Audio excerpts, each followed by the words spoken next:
Tom já é quanto tempo membro aqui, Tom? Uns 30 anos? Por aí. 30 anos, né? Um homem de Deus, nós vamos estar orando por ele. Deus, nós te agradecemos, Senhor, porque nós acabamos de louvar o Teu nome, adorar o Teu nome. Nós sentimos a Tua presença aqui nesta manhã. E nós te pedimos que, através do Teu Espírito, o Senhor continue, Senhor, falando aos nossos corações através da vida do irmão Tom, ó Pai. Que a palavra que o Senhor trouxe ao coração dele, Senhor, possa despertar em nós, Senhor, a vontade de estar cada dia mais aos pés do Senhor e a vontade de sairmos daqui e expressarmos isso através das nossas atitudes. Por isso, use os teus servos nesta manhã, em nome de Jesus.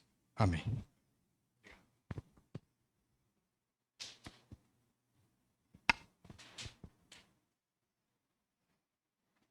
Bom dia, irmãos. Que prazer estar aqui com vocês, é muito bom. Você acorda de manhã, vê aquele céu lindo, azul. Eu gosto muito de contemplar o céu estando azul ou nublado. Eu acho maravilhoso quando você tem a oportunidade de ver a criação de Deus, aquilo que Ele fez, e isso me deixa extasiado, né? De tanta alegria de ver um Deus que cuida de cada um de nós aqui. Um Deus que cuida de cada pessoa e também cuida de toda a igreja.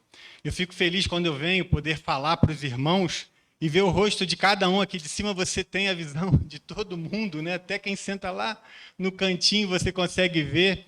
E é muito bom porque são oportunidades que Deus nos dá de contemplar aqueles que foram feitos à imagem e semelhança de Deus. Isso é maravilhoso. Quando você anda na rua, você vê as pessoas andando na rua e você vê, esse aqui é criatura de Deus, pode ser também um filho de Deus.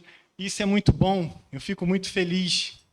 E hoje nós vamos ver que as coisas boas e belas da vida, elas devem servir para nos direcionar ao Criador. Obrigado. Elas devem nos direcionar para podermos contemplar o Criador. E eu vou dividir essa reflexão nessa manhã em 3 partes. Nós vamos falar que não há pecado em contemplar o belo. Por isso que toda manhã eu olho para a Cris, eu fico feliz da vida, né? E eu sei que não, a recíproca não é verdadeira. Quando ela olha para o lado, toma um susto com o meu cabelo todo bagunçado.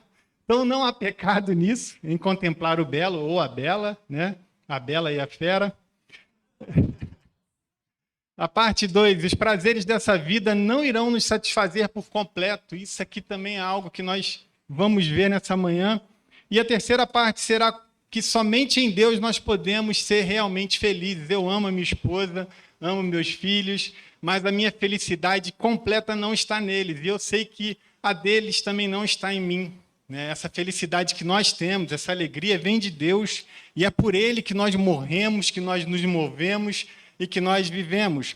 Nós vamos ler em Eclesiastes, no capítulo 2, versículos de 1 ao 11, o que Salomão fala sobre isso. E alguns teóricos, alguns teólogos divergem, acham que não foi, muito possivelmente não tenha sido Salomão que escreveu o livro de Eclesiastes, mas isso não tem a mínima importância aqui, né? O pregador, para nós, foi Salomão, e eu acredito, pela leitura que eu faço do livro de Eclesiastes, que realmente foi ele.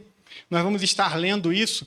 E eu queria que você atentasse muito para a leitura desses versículos, o quanto o pregador, ou Salomão, ele fala que ele fez coisas para si, e toda hora ele fala, eu fiz para mim isso, eu fiz para mim aquilo, e o quanto nós hoje fazemos tantas coisas para nós, e só para nós, e não olhamos para o próximo. Nós vimos aqui um exemplo de como é bom você fazer algo para alguém, compartilhar algo, uma cesta básica, falar do amor de Jesus. Nós saímos grandemente edificados quando fazemos isso. Por isso, quando você ficar triste, se você ficar no seu quarto abatido, depressivo, levanta dali, sai e vai fazer algo por alguém. Eu tenho certeza que você vai ser transformado. Quando você ajudar uma pessoa, ajudar uma instituição, você vai voltar transformado, porque você vai parar de ficar olhando toda hora para si e para os seus problemas, e vai ver que existem pessoas que precisam da sua ajuda, e enquanto você tem fôlego de vida, você pode ajudar, ajude, faça o bem a todo momento, porque quem não faz o bem quando pode, está pecando. A palavra de Deus nos ensina sobre isso. Mas nós vamos fazer a leitura desse texto e vamos ver que também podemos usufruir da vida e das coisas belas que Deus fez para nós. Nós podemos viver para nós também, cuidando da nossa saúde mental, física, emocional, e também, através disso, da força que teremos com toda esse vigor que virá, do cuidado que temos que ter conosco, nós poderemos abençoar outros com muito mais facilidade. Então é importante que cuidemos de nós e cuidemos daqueles que Deus coloca no nosso caminho, para que nós possamos ser bênção na vida deles.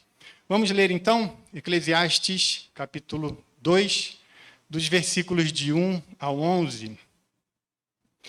Disse comigo, vamos, eu te provarei com a alegria. Goza, pois, a felicidade, mas também isso era vaidade. Abrindo um parênteses aqui na Bíblia, a mensagem, está escrito o seguinte: eu disse a mim mesmo, vamos lá, vamos aproveitar a vida, vamos nos divertir, mas descobri que isso também produz um vazio. Voltando para Almeida, revista atualizada, do 2 em diante, diz assim: do riso disse, é loucura, e da alegria, de que serve? Resolvi no meu coração dar-me ao vinho, regando-me contudo pela sabedoria, e entregar-me à loucura, até ver o que melhor seria que fizessem os filhos dos homens debaixo do céu durante os poucos dias de sua vida. Empreendi grandes obras, edifiquei para mim, prestem atenção, edifiquei para mim, plantei para mim vinhas, fiz jardins e pomares para mim, e nestes plantei árvores frutíferas de toda espécie. Fiz para mim, para regar, açudes, para regar com eles o bosque em que reverdeciam as árvores. Comprei servos e servas, e tive servos nascidos em casa. Também possuí bois e ovelhas, mais do que possuíram todos os que antes de mim viveram em Jerusalém. Amontoei também para mim prata e ouro, e tesouros de reis e de províncias. Provi-me de cantores e cantoras, e das delícias dos filhos dos homens, mulheres e mulheres. Engrandeci-me, sobrepujei a todos os que viveram antes de mim em Jerusalém. Perseverou também comigo a minha sabedoria. Tudo quanto desejaram os meus olhos, não lhes neguei, nem privei o coração de alegria alguma, pois eu me alegrava com todas as minhas fadigas. E isso era a recompensa de todas elas. Considerei todas as obras que fizeram as minhas mãos, como também o trabalho que eu, com fadigas, havia feito. E eis que tudo era vaidade, correr atrás do vento, e nenhum proveito havia debaixo do sol. Vamos orar, irmãos? Pai, obrigado, Senhor, por esse momento em que nós estamos aqui, vivos, diante do Senhor, contemplando a Tua face, contemplando os irmãos que o Senhor coloca ao nosso redor, podendo ver a beleza daquilo que o Senhor fez. Nós te agradecemos por tudo isso, porque o Senhor é um Deus meticuloso, o Senhor é um Deus que cuida de cada detalhe. O Senhor é um Deus que faz o belo, que faz o gracioso, e nós te agradecemos por isso, Pai. Que nessa manhã o Teu Santo Espírito possa nos mostrar como saber usufruir de todas essas coisas que o Senhor nos deu de forma sábia. Em nome de Jesus oramos. Amém.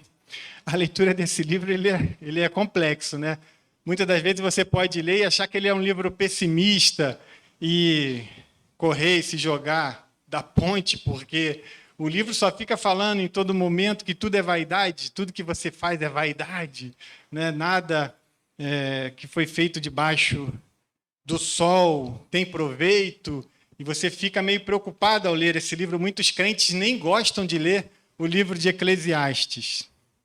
Mas isso é quem faz uma leitura menos atenta do texto. Hoje, na EBD, na nossa sala, nós vimos como é importante que você veja o contexto, você entenda o texto e você saiba para quem foi escrito, de que forma aquilo foi escrito, qual o objetivo do autor quando escreveu determinada carta, determinado livro. Então, isso é importante. Nós, como crentes, nós temos que fazer esse exercício, nos aprofundar na leitura da palavra, para que nós não tomemos sustos ao lermos um livro como Eclesiastes e acharmos que ele é pessimista. Mas, na verdade, ele não é pessimista, ele nos mostra a vida real, o sentido real da vida, como ela é. Ele nos mostra o real propósito da vida. Ele manda a real para nós seres humanos, né? Certa vez eu sentei com meu filho e falei, olha, filho, a vida é assim, um dia eu vou morrer, sua mãe vai morrer, você vai ter que prover o seu sustento, né? Picada de injeção dói, né? Não é só uma picadinha de formiga, dói, a vida dói, tem hora que você vai chorar, que você vai perder pessoas que você ama. Eu mandei a real. Eu falei, ó, Coelhinho da Páscoa não existe, Papai Noel não existe. Existe momentos como esse que nós precisamos alertar aqueles que estão ao nosso redor e falar, a vida é dura, ela é pesada, mas ela tem seus momentos bons também. Então nós temos que saber viver esses momentos bons e agradáveis e os momentos difíceis, que vai chegar a hora em que nós vamos sofrer. O sofrimento ele é inerente à condição pecadora do homem. O livro de Provérbios, ele faz isso, ele nos alerta. Assim como a Bíblia toda. Por que na Bíblia fala sobre morte, incesto, assassinato, estupro? Porque a Bíblia não está aqui para ficar passando pano, para ficar criando pessoas que acham que estão vivendo num conto de fadas. A Bíblia está mandando a real para nós. Olha, a vida é dura, mas Jesus veio para morrer por você. Ele te dá a vida eterna. Existe algo mais. Enquanto você estiver caminhando aqui, você também pode usufruir das coisas boas da vida, mas virão momentos ruins também. E o pregador ele já começa jogando um balde de água fria em nosso ânimo. Ele começa dizendo que tudo é vaidade. E vaidade aqui nesse texto, se você pegar para você se aprofundar um pouco, você vai ver que não é o exagero nas vestimentas, porque às vezes você pega para ler, principalmente ao meio da revista atualizada, as Bíblias mais antigas, elas vão trazer esse texto como vaidade. E alguns de nós lê pensando, vaidade são os brincos grandes, passar batom vermelho e se vestir de forma exagerada. Isso realmente é vaidade. Mas não é essa vaidade que o autor está falando aqui. O autor ele está falando de uma vaidade que é buscar qualquer coisa, e é qualquer coisa mesmo, até as coisas boas, até aquilo que parece ser bom, esquecendo-se daquele que criou todas essas coisas. É aí que vem a vaidade. Sem ele, tudo é como fumaça, logo desaparece, não tem sentido. A palavra vaidade nesse texto, ela significa aquilo que é efêmero, que não tem consistência, que some como fumaça. No original é hevel. Hevel, essa palavra que foi traduzida como vaidade, ela quer dizer que é algo efêmero, que passa. Então, esse é o real sentido da palavra do texto de Eclesiastes. Já viu à noite, quando você sai da igreja e você vai caminhando, tá aquele frio, Pouso Alegre é uma cidade que, quando eu cheguei aqui, era mais frio ainda, né? Hoje já não está tão frio, mas mesmo assim, você pode fazer esse exercício, você joga o ar para fora, né, na boca, sai aquela fumacinha, já viu? Isso é hevel. É essa fumaça que o livro de Eclesiastes está dizendo, que você não consegue pegar aquilo. Parece sólido, sai uma fumaça grande da sua boca ou do seu nariz, alguns gostam de brincar assim, com isso, né? Isso é hevel, é essa situação de algo que passa logo. Então, as coisas prazerosas por si só não irão nos satisfazer por completo, sempre vai faltar algo. E o ser humano, por causa do pecado, ele sempre vai sentir essa necessidade de algo. E aí nós entramos na primeira parte da nossa palavra. Não há pecado em contemplar o belo. Eu mesmo sempre gostei de ir a museus. E museus tem coisas antigas, coisas feias, tem coisas muito belas. Você pode contemplar um Van Gogh, dependendo do museu que você for. Você pode contemplar quadros lindos, a Mona Lisa. Aqui no Ipiranga, né? Eu não sei, eu quero ir lá, hein? Eu ainda vou um dia nesse museu. Eu não sei se tem aquele quadro onde tem Dom Pedro lá. Será que tem? Alguém sabe? Já foi lá? Tem, né? Ele lá dizendo independência ou morte e tal. Eu quero ir lá ver, porque eu gosto de contemplar o belo. Eu lembro quando eu era criança, no Rio de Janeiro, a minha mãe sempre nos levava na Quinta da Boa Vista. E aí a Quinta da Boa Vista é uma espécie de um quintal que era de um palácio de Dom Pedro, né? Na Princesa Isabel. E quando eu entrava no Museu Nacional, que pegou fogo em 2017, Aquilo me entristeceu muito, porque eu vivia lá, né? Eu via aquelas escadarias, eu falava, caramba, a princesa Isabel subiu por aqui. Dom Pedro passou nesse mesmo chão que eu estou andando. Eu entrava naqueles quartos lindos que tinha, com aqueles tetos pintados, né? Falava, caramba, que coisa mais linda. E além de ser um museu de história do Brasil, tinha também dinossauros. Quando você entrava nesse museu, tinha um crânio de um T-Rex desse tamanho assim, irmãos, né? Era muito bacana aquilo. Eu sempre gostei de museus. Eu sempre vivi olhando museus e não há pecado nisso. Salomão, nos versículos de 1 a 3, ele fala de uma busca errada do prazer. Existe a busca certa e a busca errada. Ele fala da busca do prazer pelo prazer sem limites, sem base nos ensinamentos divinos, mesmo ele sendo um homem sábio, pois até a sabedoria sem Deus ela é enganosa. Ela pode se tornar um ídolo. Dos versículos 4 a 6, Salomão diz que fez para si jardins, pomares, açudes, e usufruiu de tudo isso. Então, existe propósito na contemplação da natureza, nos jardins, nos pomares, nos açudes, nas praias, nos mares, nas montanhas. O sentimento de olhar para a natureza e nos sentirmos pequenos por sua grandiosidade, vermos a glória do Criador nela, nos deixa extasiados e felizes. Salmo, capítulo 19, versículo 1, vai falar o seguinte: os céus proclamam a glória de Deus e o firmamento anuncia as obras das suas mãos. Eu me lembro que quando eu era criança, eu ia à praia, muita praia, morava no Rio de Janeiro, e todo sábado saía um solzinho, os amigos já passavam, vamos para a praia, vamos embora. E a gente se aventurava naquele Corcel 2, caindo aos pedaços, que era de um colega nosso, ou às vezes na minha Brasília 79, branca, e eu falo para o Lucas, para minha família, que se eu fosse rico, eu teria um lugarzinho para comprar uma Brasília 79 branca, com uma prancha de surf em cima. Que eu gostava de ir para a praia. E nós íamos para uma praia chamada Grumari. À frente, aquela praia linda, atrás não tinha edificação nenhuma, somente mata, né? Nata de leite. Trocou, inverteu as bolas. Inversão de valores, Marcelo.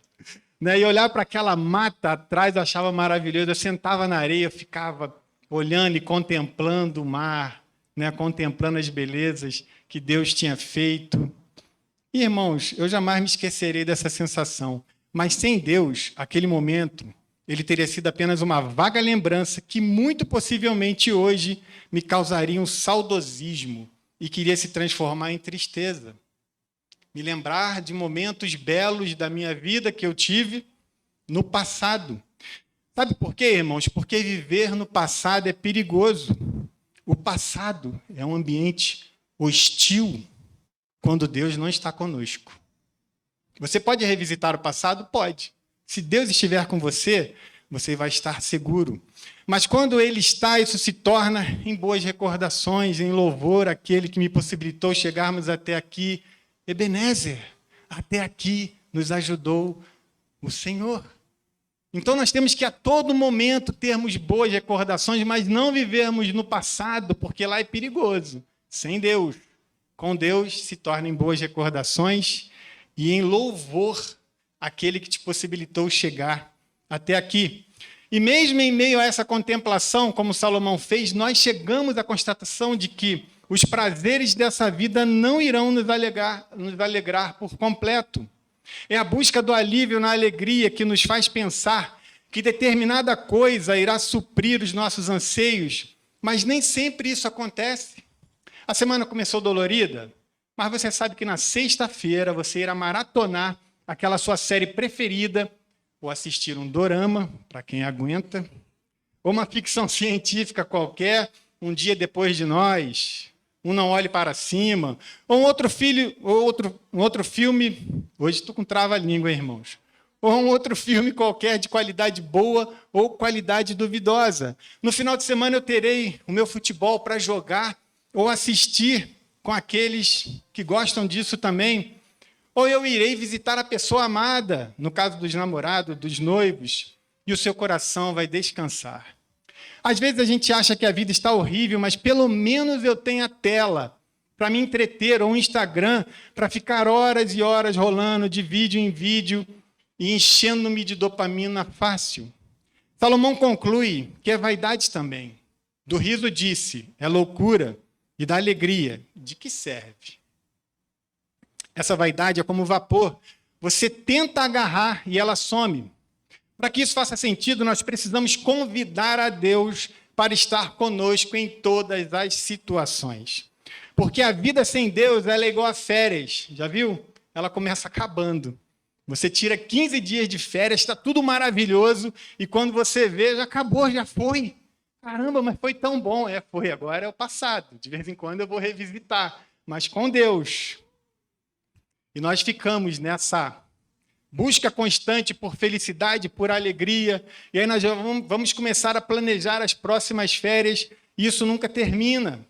Nós podemos buscar na bebida, no álcool, essa satisfação. Talvez não seja o álcool, mas seja um café gourmet, ou uma viagem cara, ou uma família exemplar. Não é má ideia, isso não é má ideia, por favor, não me entendam mal, mas nunca sem Deus. Quem sabe se eu criar um mundo do meu jeito, não seja ele perfeito, onde eu possa encontrar paz. É por isso que muitos se escondem nas mídias sociais e outros se tornam até antissociais, né? Muitos se escondem nos jogos de videogames porque criam um ambiente somente seu. Tem um jogo chamado The Sims, né? Você cria tudo, você vive lá dentro e você esquece dos problemas do mundo exterior. Ou quem sabe eu posso ajudar na construção de uma igreja e eu ganhe pontos com Deus. Eu me lembro que há uns 2 ou 3 anos atrás, eu e mais alguns irmãos da igreja, nós fomos ajudar na construção de uma igreja aqui, lá da fundação. Irmãos, foi puxado. E olha que naquela época eu ainda estava bem ativo fisicamente, mas você fazer sapata, depois você furar as brocas, e eram brocas só de 1 metro. Na minha casa as brocas tinham 5, 6 metros de profundidade, né? E essa broca era de 1 metro. E lá estava eu fazendo, e eu fiquei quebrado. Eu acho que eu fiz umas 3 ou 4. Eu, o irmão Nailton, o irmão Brito, eu acho que o Igor, cadê o Igor? Está lá no fundo, você estava também, né, Igor? Então, eu voltei para casa quebrado, e o pessoal falou, amanhã vamos concluir. Eu falei, nossa Deus, tem misericórdia, né? Voltar para fazer isso de novo. E era engraçado, irmãos, que a gente estava lá fazendo a broca e eu olhava para o pastor Aparecido, cabeça branquinha, e estava lá o homem virando traço. Eu falei, não posso ficar para trás, né? Olha o exemplo que ele está dando, né? E eu fui e eu fiz lá as minhas sapatas, e eu até fiquei de voltar depois e escrever meu nome numa delas, né? Essa aqui tem o sangue do irmão Tom. Sangue, suor e lágrimas, né? Mas, queridos, eu posso pegar isso que é algo bom, colocar numa prateleira, na prateleira da minha vaidade, e colocar na minha estante. Olha como eu fiz isso. Eu ajudei na construção dessa igreja. A plaquinha. Vamos fazer aqui hoje um momento, né? Cadê a banda? Toque aí, aqui a plaquinha. Eu fiz essa pilastra aqui. Né? E colocar na vaidade da minha vida. E isso sem Deus. Mas se eu estiver com Deus, ninguém nem precisa saber que eu fui lá ajudar a fazer essa sapata. Só os irmãos da igreja e o pessoal do YouTube, né? Mas viram como algo bom pode se tornar algo ruim? Pode se tornar algo ruim, porque vai se tornar um ídolo. Aquela coisa boa que eu fiz por alguém, que eu vou ficar batendo no peito e falando, olha o que eu fiz por fulano e cicrano, né? Olha como eu sou bom, como eu sou especial. Vai para a prateleira da vaidade, irmãos. Com Deus, não. Com Deus é assim, olha, Ele está fazendo, eu vou trabalhando com Ele. E ninguém precisa saber, só Ele. Já viu? Quando Deus olha para você, tem até um meme, né, do The Chosen, que Jesus está olhando assim, fazendo assim para alguém, deve ser da filmagem lá do set, né? E alguém fala, olha, quando eu falo para Jesus que eu estou planejando as coisas para o ano de 2024, né? Ele rindo, e tem um que ele está assim apontando, fazendo assim. É maravilhoso quando você sente isso, é só você e Deus. O reconhecimento de alguns virão, porque virão que você trabalha. Ontem nós fomos numa palestra no Inatel e o rapaz falou assim, olha, criançada, juventude que está aqui, sejam úteis para a sociedade e tal, e criem o seu network, né? Aqueles seus amigos, faça contatos para que no futuro você possa ajudar outros e ser ajudados também por outros. Não se esconda, mas o seu trabalho vai demonstrar quem você é. Você não vai precisar não vai precisar viver falando que é bom, que faz e acontece, não. As pessoas verão que você está fazendo a obra do Senhor. Mas o mais importante, Deus estará vendo isso. Nós estamos facilmente iludidos, nós achamos que fazer grandes coisas irá preencher o grande vazio que tem dentro de nós. Mas o vazio é maior do que qualquer projeto. Salomão tentou todos os projetos imagináveis para a sua época. Ele tinha dinheiro, ele era um homem riquíssimo. Ele era um Elon Musk da vida, né? Um Bill Gates. O que aquele homem quisesse fazer, ele podia fazer. Mas a conclusão que ele chega é que tudo isso era vaidade. Tudo isso era correr atrás do vento.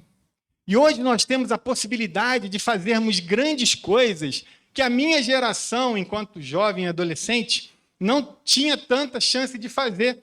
Hoje você pode praticar a língua que você quiser e não é mais desculpa o jovem atual da geração Z não saber falar pelo menos o português, né?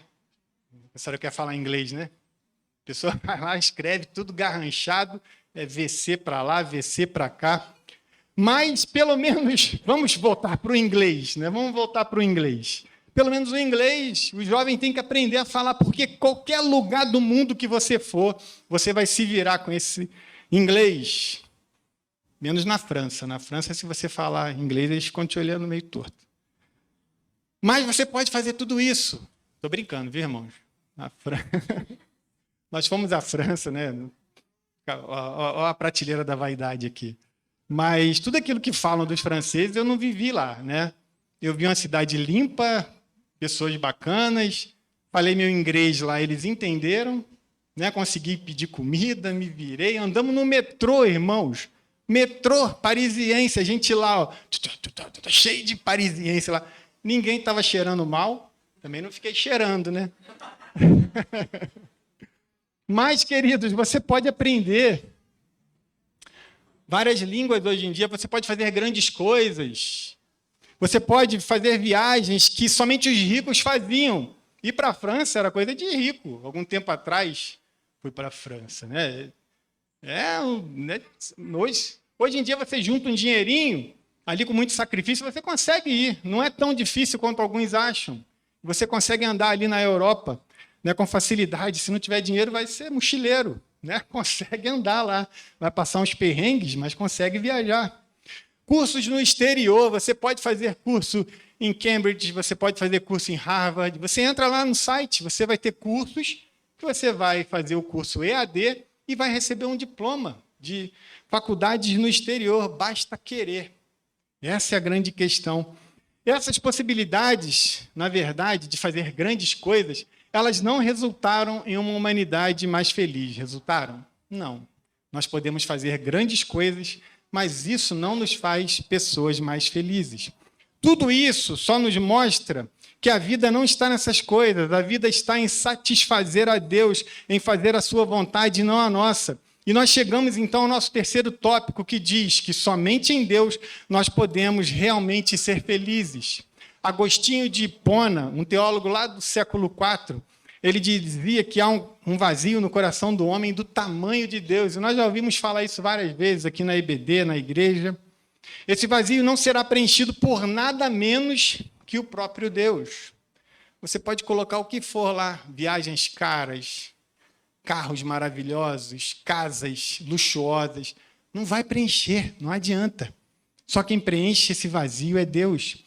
Lembra? Salomão buscou na beleza, nas mulheres, nas construções, na música. Tudo isso pode ter o seu lugar na vida, e tem. Mas se não for para a glória do Pai, será apenas vapor. Você vai ver passar assim, ó, e no final da sua vida você vai olhar para trás e você vai ser uma pessoa frustrada e infeliz, porque você viveu para si. Assim como Salomão, o o pregador aqui, ele fala, fiz isso para mim, fiz aquilo para mim, para mim, para mim, para mim. Você enche de coisas o teu celeiro e não abençoa aqueles que estão ao seu lado. Um simples sorriso, uma palavra de conforto, uma mensagem no WhatsApp para alguém que você sabe que está prestes a fazer uma cirurgia. Manda, querido, estou orando por você. No outro dia, olha, continua orando. E orar mesmo, né?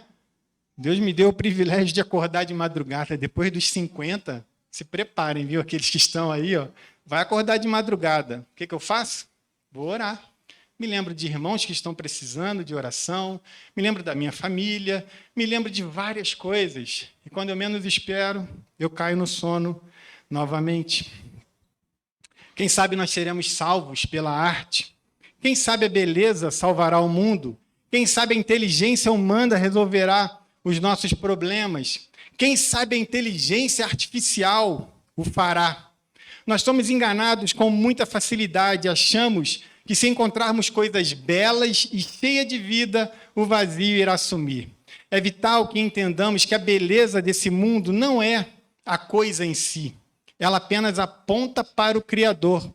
Se não buscarmos a Deus, nós iremos criar ídolos que nós iremos colocar na prateleira da nossa vaidade. Mas Jesus é que nos deixa completos e satisfeitos. Filipenses capítulo 4, versículo 4 fala: alegrai-vos sempre no Senhor. Outra vez digo, alegrai-vos. Com Ele aprendemos a desfrutar de toda a beleza que há no mundo e entendemos que Cristo é o nosso maior tesouro. A boa notícia é que o que nós temos nos basta. Não precisamos ficar correndo atrás do vento para encontrarmos o significado da vida, pois em Cristo nós temos essa solução. Em Colossenses capítulo 1, versículos 16 e 17, fala assim: pois nele foram criadas todas as coisas, nos céus e sobre a terra, as visíveis e as invisíveis, sejam tronos, sejam soberanias, quer principados, quer potestades, tudo foi criado por meio dele e para ele. Ele é antes de todas as coisas, nele tudo subsiste. Deus não é contra a beleza, irmãos, contra o prazer, contra o contemplamento. Isso tudo é criação dele, foi ele que criou o belo. O diabo veio e criou a coisa feia. A beleza vem de Deus, a limpeza vem de Deus. Deus não é contra nada disso. Quando amamos a Deus, somos livres para aproveitar a criação como criação e não como um Deus. Não iremos ficar contemplando a natureza e falando, Gaia, como Gaia é linda. Não, como Deus é maravilhoso, que criou todas essas coisas. O fato de que tudo é vaidade deveria levar as pessoas a buscar refúgio em Deus, cuja obra dura para sempre. Eclesiastes, capítulo 3, versículo 14, diz: sei que tudo quanto Deus faz durará eternamente. Nada lhe pode acrescentar e nada lhe tirar. E isso faz Deus para que os homens temam diante dele. Concluindo, irmãos, em João, capítulo 6, versículo 35, diz o seguinte: diz que aqueles que se enchem, na verdade, diz aqueles que se enchem de Deus, não terão sede. A sede é quando precisamos de água, e Jesus é a nossa água viva. Ele é o pão da vida. Com ele a nossa alma faminta será saciada. Não precisaremos de águas que vêm de cisternas rotas, como diz lá em Jeremias, capítulo 2, versículo 13. E, finalmente, se Cristo for a nossa fonte de alegria, nós saberemos possuir as coisas, não ao contrário.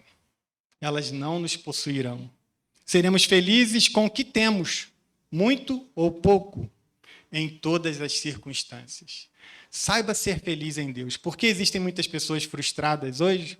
Porque a inveja faz com que ela fique olhando o que o outro tem. E ela não vê a família que ela tem, ela não vê as possibilidades que ela tem de transformar o mundo dela ao redor com a força que Deus deu para ela. E ela se acostuma a pedir. Ela fica pedindo e pedindo, implorando amor, implorando ajuda. E ela não vê que Deus colocou nela a força necessária para que ela possa prover o seu sustento, para que ela possa modificar o seu ambiente, o ambiente que está ao seu redor. Então, sejamos felizes com o que temos, sejamos gratos com isso. Se quisermos melhorar, melhoremos, mas com esforço próprio. Se precisarmos de ajuda, peçamos ajuda. Mas não fiquemos dependentes de nada e nem de ninguém. Você é forte, você é corajoso e você tem possibilidade de fazer grandes coisas nessa vida, como foi falado aqui nessa manhã. Mas nunca sem Deus. Que Ele sempre esteja contigo e para Ele seja toda a honra e toda a glória. Amém, irmãos? Deus nos abençoe.